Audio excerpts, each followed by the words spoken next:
जो लोग रोज कमाते हैं थोड़ा थोड़ा, ज्यादा नहीं, थोड़ा थोड़ा से ज्यादा होगा, एकदम से नहीं, कोई भी काम एकदम से नहीं, थोड़ा थोड़ा कमाओ। और जब थोड़ा थोड़ा आप रोज कमाओगे तो आप बहुत धनवान हो जाओगे। कोशिश करो कि एक भी दिन ऐसा ना जाए जिस दिन आप कुछ करें ना और कमाए ना। कुछ कमाओ रोज, धन भी रोज कमाओ और धर्म भी रोज कमाओ, पुण्य भी रोज कमाओ। थोड़ा थोड़ा पुण्य करो, इससे क्या होगा? थोड़ा थोड़ा एक एक बूंद से घड़ा भरता है तो एक एक बूंद से पुण्य भी भर जाता है। हम पुण्यात्मा जरा जरा सा पुण्य रोज करें। और थोड़ा थोड़ा पाप करने से व्यक्ति पापी हो जाता है, थोड़ा थोड़ा पुण्य करने से व्यक्ति पुण्यात्मा हो जाता है, थोड़ा थोड़ा कमाने से धनवान हो जाता है, थोड़ा थोड़ा पढ़ने से विद्वान हो जाता है। देखो, ज्यादा नहीं, थोड़ा। एक बात रोज सीखो, एक अच्छी बात रोज सीखो और एक बात रोज जीवन में उतारो, अच्छी बात। अपने लिए एक बढ़िया सी प्लानिंग करो, अपने परिवार के लिए, आप अपने लिए एक ऐसी प्लानिंग करके एक ऐसा मैप तैयार करो आप लोग। अच्छा, आप लोगों ने अपने भविष्य की कोई प्लानिंग करी कि नहीं? नहीं? कोरोना आया था ना, तो बहुत लोगों के घर का आटा खत्म हो गया था। क्यों जी, बात सही है? बहुत लोगों के घर की गैस खत्म हो गई थी, सही है? बहुत लोगों के घर का नमक खत्म हो गया था, हाँ या ना? तेल मसाला खत्म हो गया, सही है? हाँ या ना? एक सुंदर प्लानिंग करना चाहिए। कैसी प्लानिंग? कि कल को यदि हमारे देश में ऐसी स्थिति आई, क्या उस स्थिति के लिए आप रेडी हैं?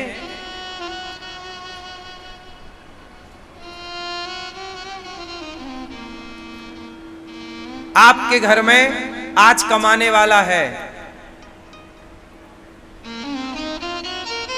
और भगवान ना करे, कई बार ऐसा होता है बहुत लोगों के घर में कि जो कमाने वाला होता है उसी की मृत्यु हो जाती है।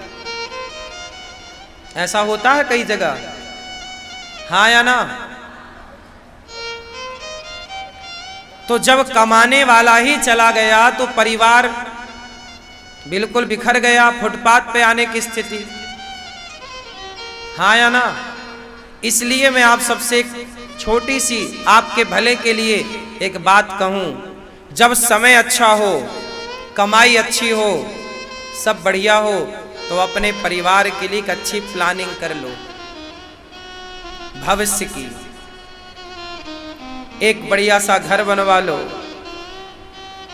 एक छोटा मोटा प्लॉट लेके डाल दो, मुसीबत में काम आती हैं प्रॉपर्टियां,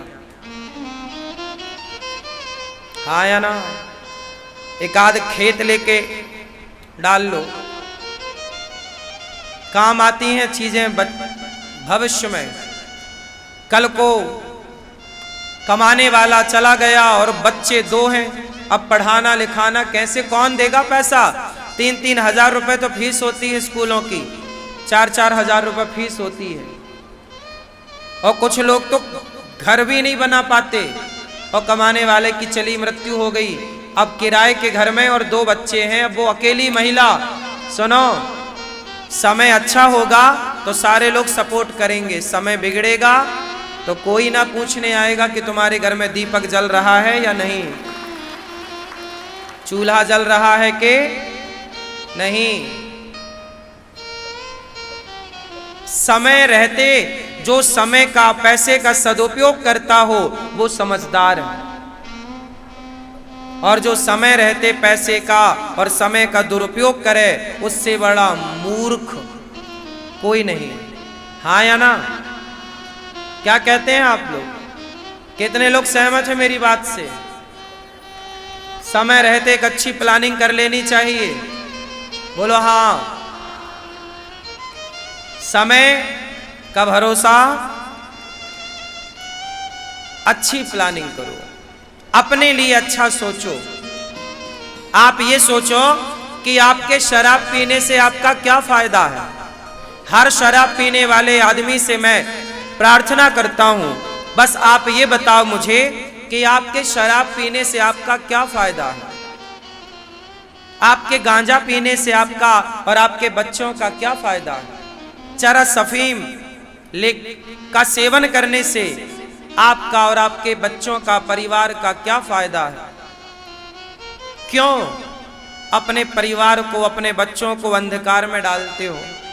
क्यों अपने भविष्य को अंधकार में डालते हो? क्यों अपने पांव में कुल्हाड़ी मारते हो? एक बेस्ट प्लानिंग हो। गरीबी बहुत बड़ा मुद्दा नहीं है। एक अच्छी प्लानिंग ना करने से आप सदा गरीब रह जाते हैं।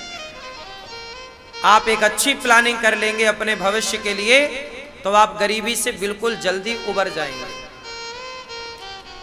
गरीबी से जो उबरता है वो गरीबों की भी कदर करता है। मैं चाहता हूं कि हमारे देश में गरीबी से हम सब उबर जाएं, लेकिन उसके लिए ना तुम्हें सजग होना पड़ेगा।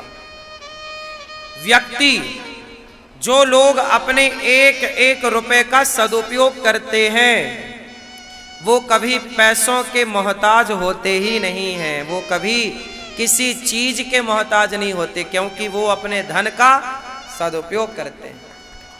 बर्बाद वो हो जाते हैं जो दुरुपयोग करते हैं। और पुरुषों से एक बात कह दूं, जो कमाया करो अपने खाते में ही रखा करो।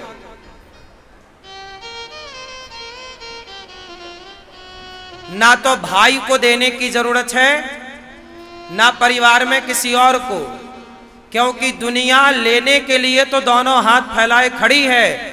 और जब आप ही अपनी संपत्ति मांगोगे तो लोग ठेंगा दिखा देंगे आपको। ये रहा, क्या दिया तूने, चल निकल जाए यहां से। ये सच्चाई है, आप मानो मत मानो। तुम कितना भी अपने भाई के लिए कर लो, करना चाहिए, अच्छा है, परंतु जो आप कमाते हो महीने का 1000, 10,000, लाख, 2 लाख अपने पास रखो। कल को आपको जरूरत पड़ गई तो कोई ना देगा, जबकि कमाई आपकी है। एक महिला की मैं हिस्ट्री सुना।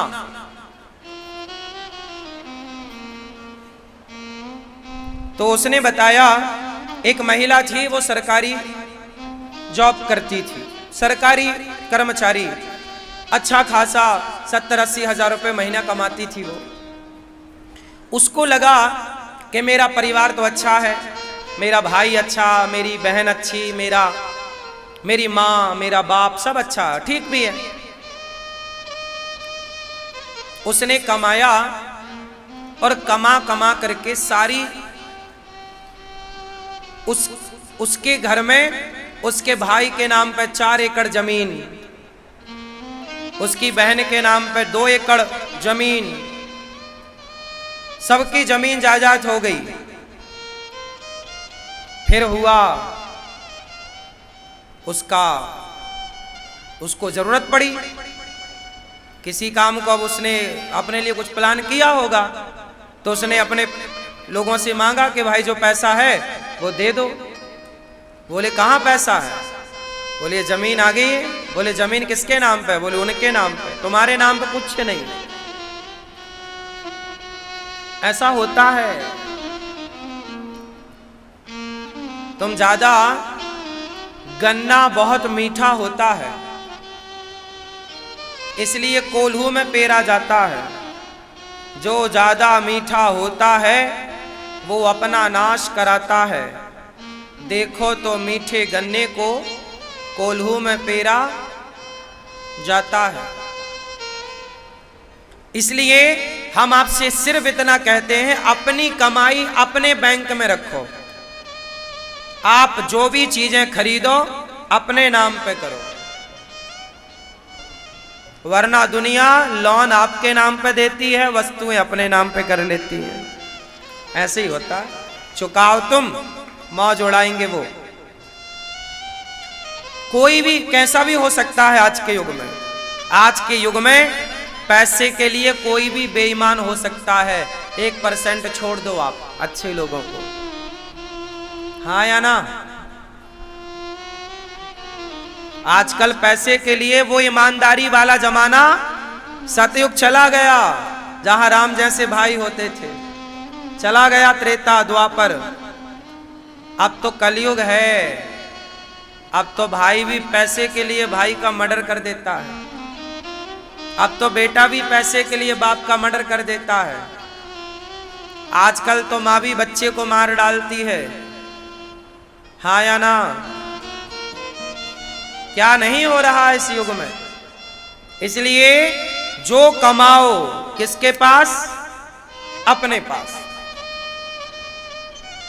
और आपकी पत्नी अच्छी है तो फिर पत्नी को दो।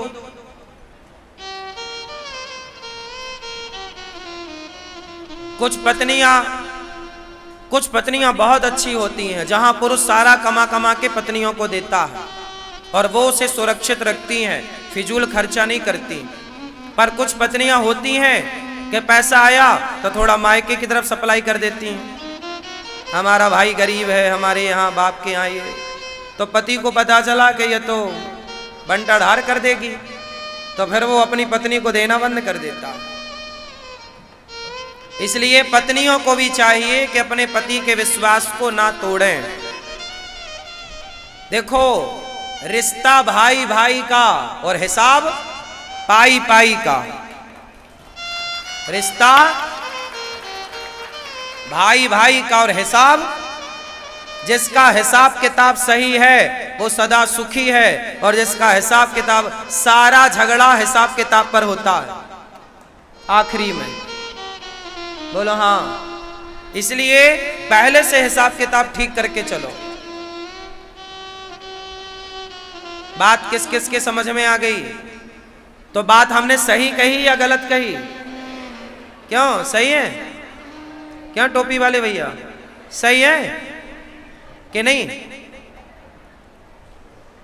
ऐसे में कितने भाइयों को जानता हूं कि छोटा भाई कमा कमा के सारा बड़े भाई को देता रहा, ये सोच के कि ये हमारे बाप के तुल्य है, और वो सारा पैसा भाई का कमाया भी रखा, बाप की संपत्ति अपने नाम पे करा दिया और भाइयों को दिखा दिया बाबा जी का ठुल्लू।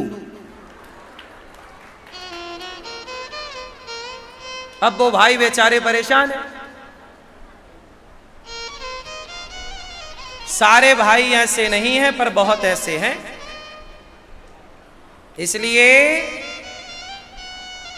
समझदारी यही है, ज्यादा परिवार में सबके साथ अच्छा व्यवहार करो, सबकी मदद करो, हेल्प सबकी करो। जरूरत पड़ने पर भाई को जरूरत है 50,000 की, दो।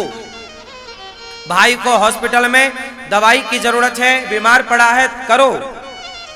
पर संपत्ति ही क्यों देना है उसे? जरूरत पड़ने पर हेल्प तो करनी चाहिए। अपने नहीं करेंगे तो कौन करेगा? करो। आप सबकी करो हेल्प, पर यह देख लेना कि आपकी कौन करता है।